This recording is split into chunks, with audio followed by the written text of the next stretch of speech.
aking siseryosohin na yung binigay sa akin ng pastor na tungkulin na ako'y magtatanim na talaga ng halaman. Papakita ko naman sa inyo kung paano ito ginawa. Itong asola at saka itong tubig na ating na meron na siyang pataba. Atin ang itong gagawin. Ito yung isang araw na ginawa, kahapon ito ginawa ng umaga, ganyan na agad karami. At ito namang isa ay kagagawa ko lamang, itong isang to. Ngayon ko lang to ginawa. Ngunit gusto ko makita ninyo, itong ang kabila ay, ito ay kagagawa pa lamang, mga 5 minutes ko pa lang itong ginawa.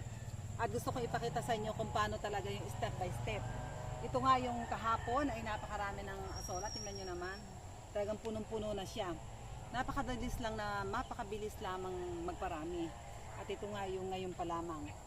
Atin ang puntahan yung sa kabila at step by step ay aking tuturo sa inyo kung paano nga aking ginawa dito sa aking halamanan.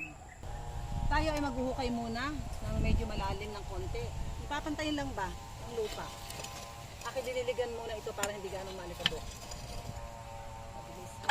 Medyo mataas pa yung lupa dyan, tayo maghuhukay lang ng konti. Para bang magpapantay lang tayo para siya ay lagay natin ng tubig eh. Kaya hindi pantay dito sa ating lupa. Kaya natin huhukay muna ng konti. Wala tayong palaykay.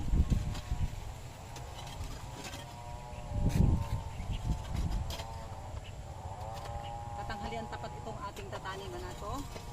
Kaya tayo nasa gitna ng inita.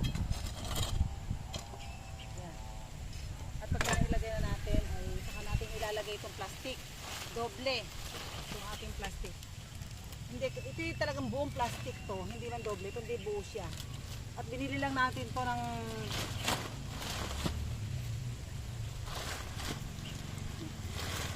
nilagyan natin itong plastic. At itong plastic ay binili lang natin ng 25 pesos.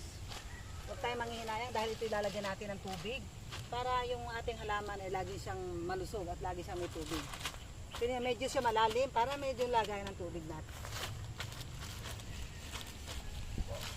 Okay na to, lagyan natin ng konting, yan, okay na din yan. Basta at meron na siyang tubig, hindi na yan lilipad. Atin lang itong ilalagay dito sa ating ginabang tubig.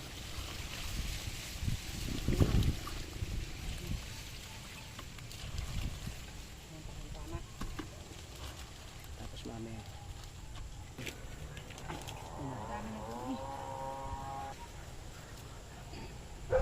Punuin natin ng konti. Dito nang dumami pa siya. Masarap yung medyo malalim-lalim. Para yung ating paso ay lumangoy-langoy din. Kaya yan, medyo ano lang sa kabila. Medyo mababa dito ang lupa. Ating lalagay ito sa gilid ng lupa ng konti.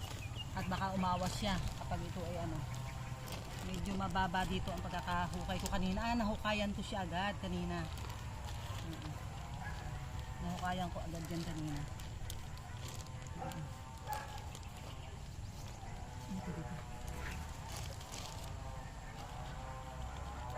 Iwasan natin na lumabas yung tubig. At sisip-sipin ang lupa pagka lumabas siya. At atin siyang maganda, lalagyan natin to ng paso itong mga gilid-gilid. Nyo, nilagyan ko siya ng tubig. Medyo meron lang siyang asolang konti. Pero talaga hindi sinasadya yun kasi yun lang ang pinaglagyan namin ng tubig kanina. Tubig lang po talaga siya. Ang ating plastic muna, tapos tubig. At ito na yung meron tubig na animal manure. Ito na yung tubig na merong animal manure na ilalagay natin. Para maging pagkain siya ng asola. Ayan.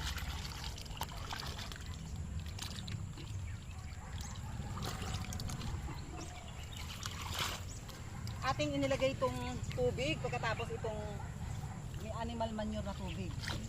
Ating nga haluin para kumalat siya. At pag nilagyan natin ang asola ay magiging malusog lahat. Ganyan lang naman ang ginawa natin. Tapos ngayon ay kukuha na tayo ng asola na ilalagay dyan.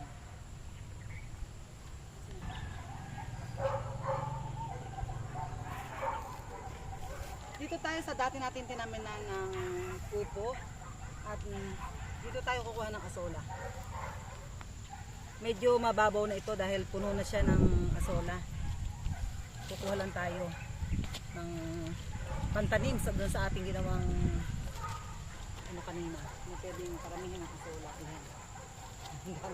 Ang tatabanan niya, kasi malusog na siya, ilang araw na siya na itanim dito. Ngayon subukan naman natin na ilagay doon sa ating ginawa. Patuloy ko nga i-demo sa inyo, ito yung kinuha nating asola kanina.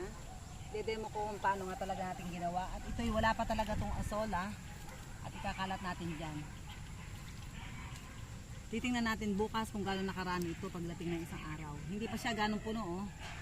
At malusog ang ating asolang itinanim dahil maganda yung ating napagtamnan na kanina. Kung natin kinuha sa talagang kasagsagan ng kalusugan niya. Itong asola, kaya nilagay natin dyan, yung asola, yung ating tubig na merong pataba. Yung tubig ay merong ano ng hayop, dumi ng hayop.